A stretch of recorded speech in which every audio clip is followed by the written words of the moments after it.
How do we distinguish the features and structural elements of argumentative text? How do these important aspects differ to each other? Now we're down to the last part of the topic, structural elements of argumentative text. I hope you learned a lot from the three videos that consist of the three subtopics needed to be imparted for you.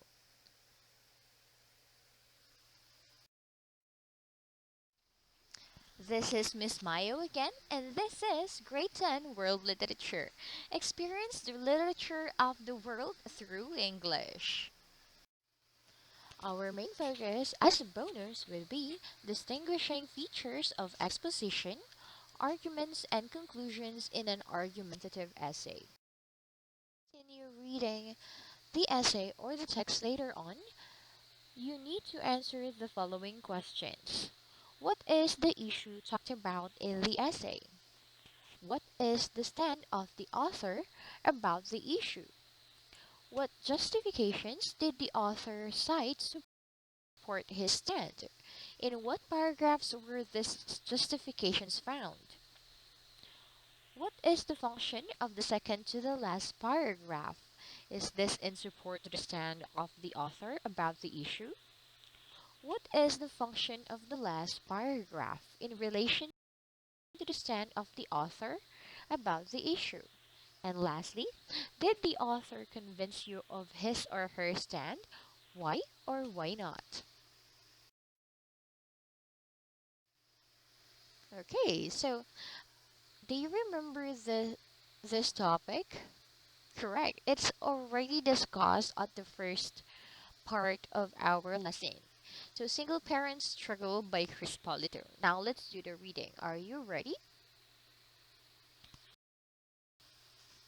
Okay, that's the spirit. Let's now begin reading. For many years, children growing up in a single parent family have been viewed as different. Being raised by only one parent seems impossible to many, yet over the decades, it has become more prevalent. In today's society, many children have grown up to become emotionally stable and successful, whether they had one or two parents to show them the rocky path that life bestows upon all human beings. The problem lies in the difference of children raised by single parents versus children raised by both a mother and a father. Does a child need both parents? Does a young boy need a father figure around? Does the government provide help for single parents? What role do step parents and step siblings play? With much speculation, this topic becomes very intriguing. What people must understand is that properly raising a child does not rely on the structure of a family, but should be more focused on the process or values that are taught to the children as they learn to mature. Children of single parents can be just as progressive with emotional, social, and behavioral skills as those with two parents. As this subject continues to be looked down on, people must realize that single parents are becoming more common in today's world. Since 1995, family structure for children's ages 14 to 18 consists of 42% living in a second marriage step family, 21% living in a single parent never married family, and 3 living in a single parent widowed family. This is an extremely scary statistics considering the 50% of children living in a single parent family. This is a chilling percentage because it shows how little faith is put into a relationship before actually deciding to have children. Unfortunately, not all single parents take time to perform the vital tasks needed to raise their children. Parents who think they would never be able to provide emotional stability for their children by themselves should have taken the time to think this through before deciding to become parents. Accidents may happen once in a while, but in most cases, adults know what is at stake when planning to have a child. and simple: if you are not ready, then don't do it. If you decide to have this child and you love this child, then you can be a good parent. There are many ways to enhance the well being of your child if you simply apply yourselves as parents. McGuinness later states that boys who do not have fathers as male role models suffer especially. While it is extremely important for a male child to have his father around, there are other ways of teaching a young boy the lessons he needs to become a man. I know from personal experience that what the author of this article is trying to convey is wrong. I never had my father around while growing up, and I did in fact have many positive male role models. My grandfather was always there to help guide me as I slowly blossomed into a young man. Anytime my mother had to work to support us, my grandparents, aunts, uncles, and cousins would step up and provide the time and attention I needed. Therefore, I had the best support group I could have had as a young man.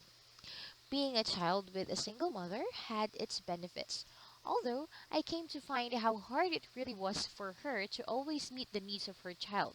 She did the best job that she possibly could and gave me the knowledge that I needed to become a successful man without the guidance of my father. I did, however, have the experience of dealing with a step parent.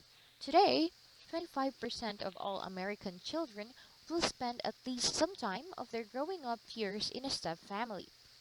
This seems fine for single parents because they feel like they can start over in a new relationship and receive help from their spouse both emotionally and financially.